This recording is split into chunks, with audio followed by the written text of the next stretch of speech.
అధికారాన్ని కోల్పోయిన తర్వాత వైసీపీకి వరుస ఎదురు దెబ్బలు తగులుతున్నాయి. ఇప్పటికే పలువురు కీలక నేతలు ఒక్కొక్కరుగా పార్టీకి గుడ్ బై చెప్పారు. దాదాపు అన్ని జిల్లాల్లో నేతలు పెద్ద సంఖ్యలో పార్టీని వీడారు.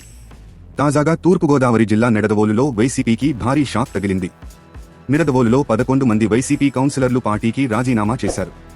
నిడదవోలు మున్సిపల్ కౌన్సిల్లో వైసీపీకి 27 మంది సభ్యుల బలం ఉంది. వీరిలో 11 మంది రాజీనామాతో వైసీపీ బలం 16కు పడిపోయింది. వైసీపీకి రాజీనామా చేసిన వారిలో మున్సిపల్ చైర్మన్, వైస్ చైర్మన్ కూడా ఉన్నారు. త్వరలోనే మరికొందరు కౌన్సిలర్లు కూడా వైసీపీకి రాజీనామా చేసే అవకాశం ఉందని చెబుతున్నారు.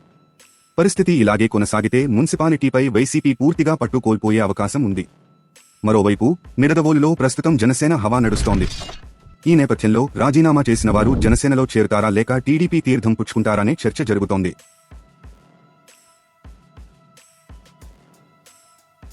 తాజా సమాచారం కోసం లైక్ చేయండి, సబ్స్క్రైబ్ చేయండి, నోటిఫికేషన్ల కోసం గంట సింబల్ ఆన్ చేసి పెట్టండి.